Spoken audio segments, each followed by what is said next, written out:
नमस्कार मित्रों, कैसे आप सभी लोग। तो आज की कक्षा में हम महात्मा गांधी, बिहार राज्य विशेष और भारतीय इतिहास से संबंधित एक बहुत ही महत्वपूर्ण टॉपिक कवर करने जा रहे हैं और वो है हमारा चंपारण सत्याग्रह। अगर इस सत्याग्रह की बात कर ले तो बीपीएससी का चाहे आप प्रारंभिक परीक्षा उठाकर देखिए या मुख्य परीक्षा उठाकर देखिए, हर जगह आपको यहां से प्रश्न पूछे गए नजर आएंगे। तो आइए सबसे पहले इस टॉपिक को कवर करते हैं, इसकी पृष्ठभूमि, इसमें क्या क्या यहां पर घटनाक्रम हुई और साथ ही साथ इसका रिजल्ट क्या निकला, ये सारी चीजें हम देखेंगे।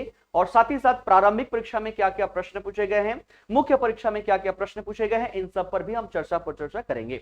तो ये शुरुआत करते हैं हम चंपारण सत्याग्रह की, है ना, चंपारण सत्याग्रह की। तो देखिएगा कुछ स्लाइड के माध्यम से इसको हम समझने का प्रयास करेंगे। सबसे पहले हम बात करें कि इसके कारण क्या थे, आखिर ये चंपारण सत्याग्रह हुआ क्यों। तो स्लाइड पर जो है वो तो ठीक है, लेकिन थोड़ा सा और इतिहास में चलें तो आप सभी ने पढ़ा होगा कि यूरोपीय कंपनियां भारत में व्यापार वाणिज्य करने के लिए आती है और सबसे पहली कंपनी जो थी वो पुर्तगाली थी, जो 1498 में भारत में आती है और फिर धीरे धीरे करके विभिन्न आपकी डच, ब्रिटिश, फ्रांसीसी विभिन्न कंपनियां भारत में आती है।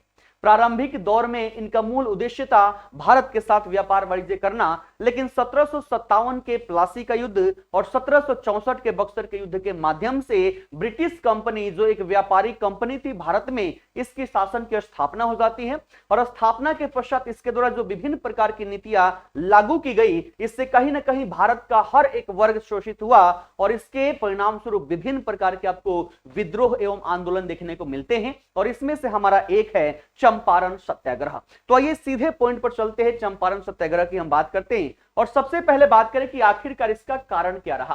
तो इसके कारण की बात करें, सबसे पहली बात कि जो यूरोप में औद्योगिक क्रांति चली थी और वहां पर जो कपड़ों का निर्माण किया जा रहा था और साथ ही साथ वहां पर नील का जो विश्व स्तर पर मांग बढ़ने लगी थी, ये एक मुख्य कारण इसमें से रहा था।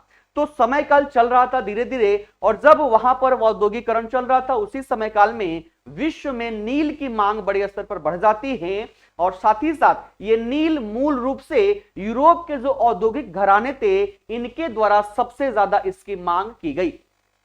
बात करें भारत की तो नील की खेती जो थी वो भारत में की जाती रही थी। अब बात करें थोड़ा सा, है ना, कि यहां पर हुआ क्या, तो कारण हमने यहां पर देख लिया कि नील की विश्वव्यापी यहां पर मांग रही, है ना। यूरोप के जो औद्योगिक घराने थे, इन घरानों में सर्वाधिक इसकी मांग प्रस्तुत की गई और अंततः देखा जाए तो यूरोप में ये एक अनमोल वस्तु बन जाती है और मांग बढ़ जाती है। और इस समय काल में देखें तो मूल रूप से भारत में नील की खेती की जाती रही थी, बाद में अंग्रेज इसको अमेरिकी क्षेत्र में लेकर जाते हैं, ये सारी कारण यहां पर रहती है। आगे हम बात करें और क्या हम यहां पर देख सकते हैं, तो अब हम बात करें अगर भारत में स्थिति की कि इस समय काल में भारत में स्थिति क्या रही जब यहां पर मांग हो रही है। तो देखिएगा, जब यूरोपीय कंपनी यहां पर थी, ब्रिटिश कंपनी थी, तो प्रारंभिक दौर में ये जो कंपनी थी अंग्रेज खेतिहार के माध्यम से उनको रकम उधार देती थी और उसके माध्यम से नील की खेती यहां पर करवाया करती थी। लेकिन एक घटना होती है, कब, 1698 में, और 1698 में अजीमुशान से मात्र 1300 रुपए में 3 क्षेत्र, कौन कौन सा, कलिकाता, सूतानाती और गोविंदपुर, इन 3 क्षेत्रों की जमींदारी अंग्रेजों को प्राप्त हो जाती है। और जब ये जमींदारी अंग्रेजों को प्राप्त हुई, यहीं से नील की व्यवसायिक खेती इनके द्वारा प्रारंभ किया जाता है और जब ये व्यवसायिक खेती प्रारंभ होती है, यहीं से भारतीय किसानों का शोषण प्रारंभ हो जाता है। अंग्रेज यहीं से भारतीय किसानों का शोषण प्रारंभ कर देते हैं। तो यहां पर ये आपके भारत की स्थिति रही। अब आइए बात करें, है ना, आगे अगर हम यहां पर बात करें कि आगे हम किसकी चर्चा करें, तो देखिएगा अब थोड़ी सी हम घटनाक्रम देखते हैं चंपारण सत्याग्रह से पहले का। 1914 की स्थिति यहां पर क्या रही, ठीक है, ये वो समय काल है जब यहां पर विश्व युद्ध चल रहा है ना, ये वो समय काल है जब यहां पर विश्व युद्ध चल रहा है। तो आइए यहां पर समझते हैं कि 1914 की स्थिति क्या रही। लेकिन थोड़ा सा इससे पहले अगर हम जाएं तो अभी हमने बात की कि पहले नील की खेती जो है भारत में ही किया जाता था और वैश्विक स्तर पर इसकी मांग बड़े स्तर पर थी और इसी को ध्यान में रखते हुए जर्मनी के कुछ वैज्ञानिकों के द्वारा कृत्रिम नील का विकास कर लिया जाता है और जब कृत्रिम नील वहां पर उत्पादित की जाने लगी, परिणामतः भारतीय नील जो था, भारतीय नील का कीमत जो था यहां पर कम हो गया। पहले 254 रुपए प्रति मन के रेट से जाया करता था, अब यह गिर के सीधे 100 रुपए प्रति मन के रेट पर चला आता है। ये यहां पर स्थिति रहती है। लेकिन घटनाक्रम कब की, तो हम बात करें प्रथम विश्व युद्ध की 1914 में देखें तो 1914 में प्रथम विश्व युद्ध की यहां पर शुरुआत हो जाती है। प्रथम विश्व युद्ध की यहां पर शुरुआत हो जाती है और जर्मनी से जो कृत्रिम नील आया करता था वैश्विक स्तर पर, अब ये नील आने यहां पर बंद हो जाते हैं। और जब ये नील आने यहां पर बंद होंगे, इसका रिजल्ट क्या निकलेगा कि भारतीय नील की मांग अब फिर से वैश्विक स्तर पर बढ़ जाएगी। ठीक है, तो भारतीय स्तर पर यह घटनाक्रम हुई। वहीं अगर हम बात करें बिहार की, तो बिहार में जो नील का उत्पादन किया जाता था, अब इसका भी रेट बहुत हाई हो गया। 675 रुपए प्रति मन बिहार का नील जो है वो मार्केट में जाने लग गया। और इससे क्या हुआ, अब अंग्रेजों के हाथों में देखा जाए तो पैसे के वर्षे होने लग गए, है ना, वर्षा होने लगी। अंग्रेज यहां पर धनवान होते चले गए और ऐसी स्थिति में ज्यादा से ज्यादा लाभ अर्जित करने के लिए ये यहां के कृषकों का और भी ज्यादा शोषण करना प्रारंभ कर देते हैं। तो ये यहां पर क्या रही, थोड़ी सी भारतीय सिचुएशन रही। और इसके माध्यम से हमने ये समझने का प्रयास किया कि किस तरीके से भारतीय कृषकों का इसके माध्यम से शोषण प्रारंभ हुआ। जो आपका चंपारण के कृषक थे उनका शोषण किस तरीके से यहां पर प्रारंभ हुआ। अब आइए बात करते हैं बिहार में क्या इसकी स्थिति रही थी। ठीक है, तो अगर देखिएगा बिहार में नील की खेती की अगर हम बात करें तो बिहार में नील की खेती के दो तरीके अपनाए गए थे। एक तरीका था जिसे जीरात कहा जाता था और दूसरा तरीका जो था इसे आसामी बार कहा जाता था, है ना। एक तरीका था जीरात और दूसरा क्या था, आसामी बार था। दोनों क्या था समझने का प्रयास कीजिएगा। अगर हम जीरात की बात कर ले तो जीरात के अंतर्गत नील की खेती जो थी वो अंग्रेजों के द्वारा है ना।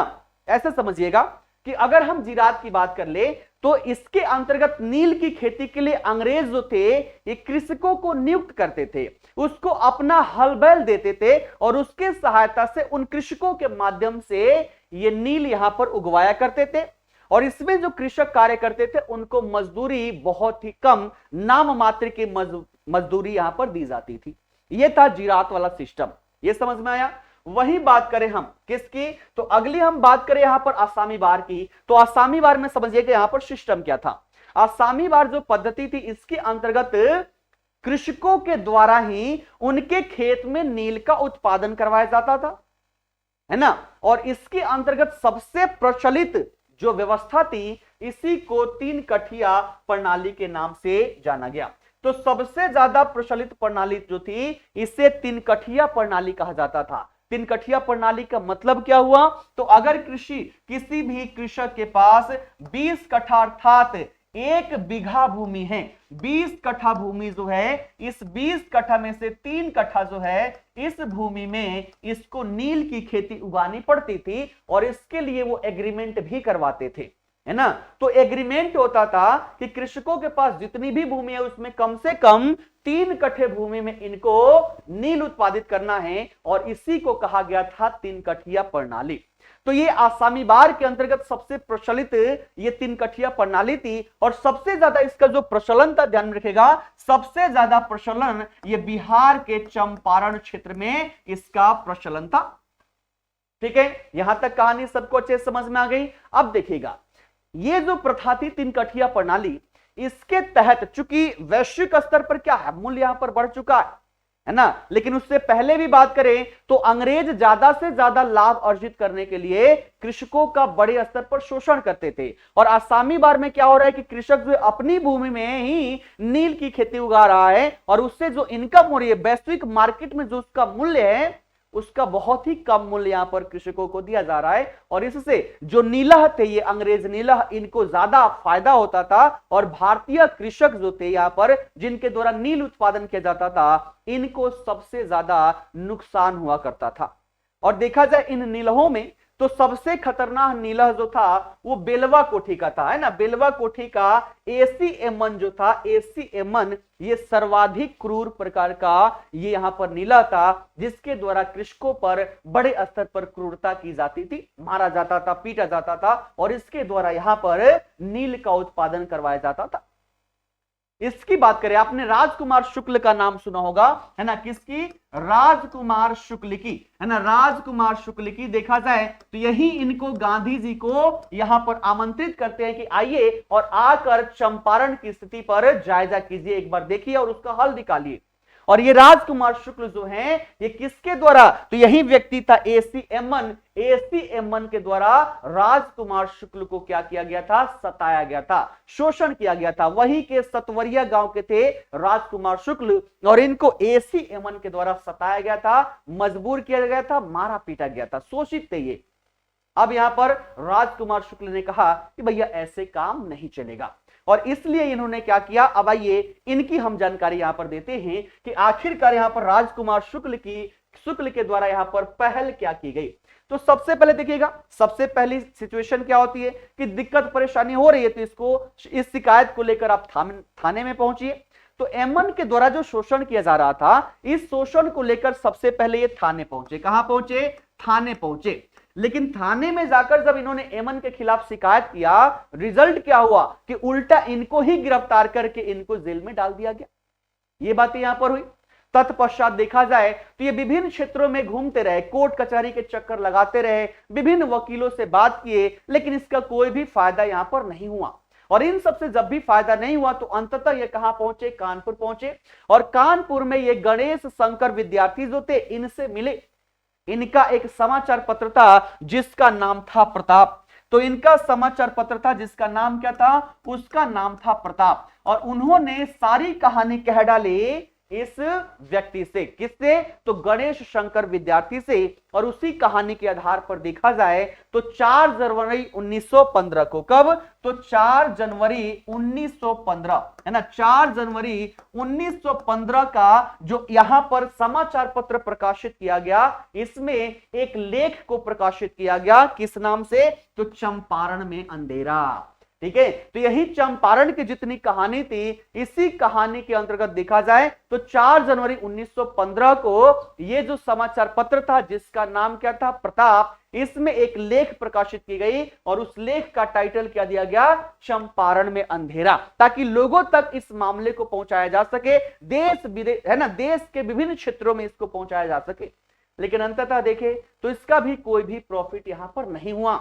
और इसलिए यहां पर जो ये विद्यार्थी जी थे, इनके द्वारा ये सलाह दिया गया कि अब इसका अंतिम हल जो है वो गांधी जी के पास है, जाइए गांधी जी से मिलिए। तो गांधी जी से मिलने के लिए उनके आश्रम पहुंचते हैं, लेकिन वहां पर मुलाकात नहीं हुई। और अंततः देखे तो 1916 का जो लखनऊ में कांग्रेस अधिवेशन था, यहीं पर ये जाते हैं, सम्मिलित होते हैं, वहां पर गांधी जी से मिलते हैं और चंपारण का मुद्दा जो है ये उसके पटल पर रखते हैं। कांग्रेस के मंच पर चंपारण का मुद्दा ये रख देते हैं और वहीं पर गांधी जी से आह्वान करते हैं कि आप बिहार आइए, चंपारण आइए और आकर वहां पर जो सिचुएशन है इसका जायजा लीजिए और वहां के कृषकों का जो हल है वो हल आप यहां पर निकालिए। तो ये यहां पर इनकी भूमिका रही। राजकुमार शुक्ल के द्वारा गांधी जी को यहां पर आमंत्रित किया जाता है।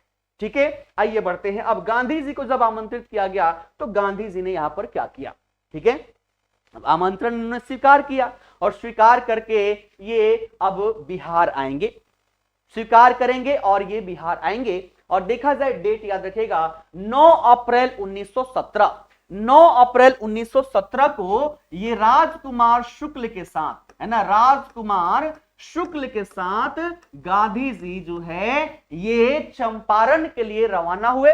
सबसे पहले ये पटना पहुंचते हैं, चंपारण के लिए ये रवाना हुए। कब? 9 अप्रैल 1917 को। और ये कलकत्ता के लिए राजकुमार शुक्ल के साथ ये रवाना हुए, पटना पहुंचते हैं और पटना पहुंचकर जो मजहरुल हक है, मजहरुल हक के यहां ये रुकते हैं ना, मजहरुल हक जो है इनके यहां पटना में ये रुकते हैं।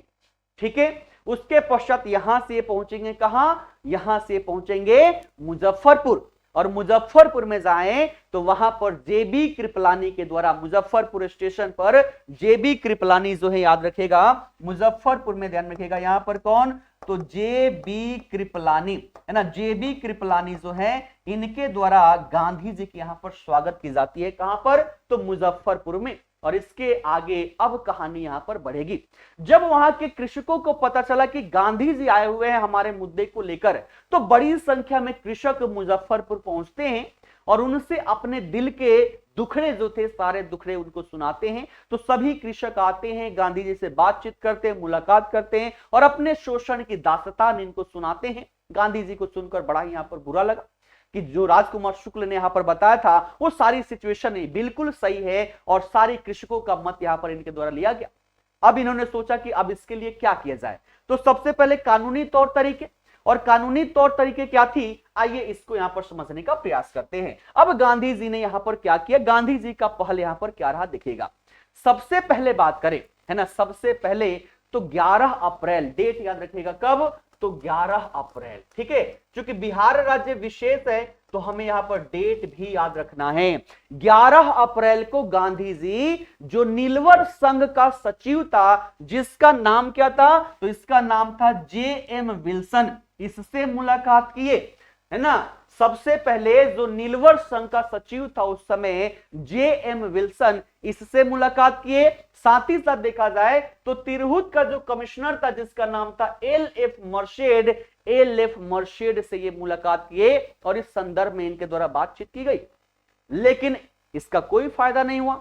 यहां तक कि मर्शेड ने यह कहा कि भैया तुम बाहरी व्यक्ति हो, तुम्हें तो इसमें पढ़ना ही नहीं चाहिए, और इनको तिरहुत छोड़ने के लिए यह कहा कि भैया आप तिरहुत छोड़ दीजिए, नहीं तो हम कानूनी कार्रवाई यहां पर करेंगे। यहां तक धमकी यहां पर दे डाला। गांधी जी ने बोला कि बेटा, है ना, तुम यहां पर डराओ और हम यहां पर डर जाएंगे, ठीक है। अंततः देखे आगे क्या हुआ, तो इसके बाद ये 15 अप्रैल को मोतिहारी पहुंचते हैं, है ना, 15 अप्रैल को मोतिहारी पहुंचते हैं। और इनको जब मोतिहारी पहुंचेंगे, धीरे धीरे इनकी लोकप्रियता बढ़ने लगी थी, लोग जो इनके साथ चलने लगे थे, इनके बातों को मानने लगे थे, और इससे अंग्रेजी सरकार जो है ये डरने लग गई, और इस कारण से इनको चंपारण छोड़ने के लिए सम्मन तक जारी कर दिया गया कि भैया आप चंपारण छोड़ दीजिए। लेकिन गांधी जी अब कहां मानने वाले थे। देखा जाए तो इनकी ये पहली सत्याग्रह यहां पर थी और इनको तो विजय प्राप्त करना ही करना था। जो कांड इनके द्वारा साउथ अफ्रीका में किया गया वही कांड भारत में भी करना है, वही देखा जाए तो लोकप्रियता भारत में भी आनी है। और जब गांधी जी के द्वारा ये सारे कार्य किए जा रहे थे, इनकी लोकप्रियता बहुत ही बढ़ने लगी थी, है ना। यहां पर सम्मन जारी कर दिया गया कि आप जो है ये क्षेत्र छोड़कर यहां पर चले जाइए। लेकिन गांधी जी कहां मानने वाले हैं, है ना। 16 अप्रैल को गांधी जी जो है 16 अप्रैल को विभिन्न क्षेत्रों में घूम कर देखा जाए तो ये कृषकों से मिले और उनके साथ उनके बयान लिए, बयान दर्ज किए। और बात करें जून आते आते तो जून 1917 तक इनके द्वारा लगभग 4000 किसान जो हैं, 4000 किसानों के बयान दर्ज कर लिए गए। तो जो ये दोनों कहे, विल्सन कहा और साथ ही साथ मर्शेड की भैया ऐसा कुछ भी नहीं है, आपको भ्रम यहां पर हो रहा है। जब 4000 कृषकों का बयान लेकर ये पहुंचे कि देख लो बेटा, तुम्हें झूठ लग रही थी, ये रियलिटी है। 4000 कृषकों का बयान लेकर यहां पर पहुंचे और इस दौरान देखा जाए तो गांधी जी की लोकप्रियता यहां पर बढ़ते जा रही थी, है ना। लोगों में लोकप्रियता इनकी बहुत ही ज्यादा बढ़ चुकी थी। तो जब इन्होंने 400 कृषकों के यहां पर बयान दर्ज करके वहां पर पहुंचे, तब देखिएगा ब्रिटिश सरकार की यहां पर रुख क्या रही। ये वो समय काल है जब द्वितीय विश्व युद्ध का दबाव यहां पर बना हुआ है। अंग्रेजों का, माफ कीजिएगा, प्रथम विश्व युद्ध हो रही थी ना, तो इस समय देखा जाए प्रथम विश्व युद्ध का दबाव अंग्रेजों पर बना हुआ है इसी समय। साथ ही साथ इस विश्व युद्ध के कारण भारत में महंगाई चरम स्थिति पर थी।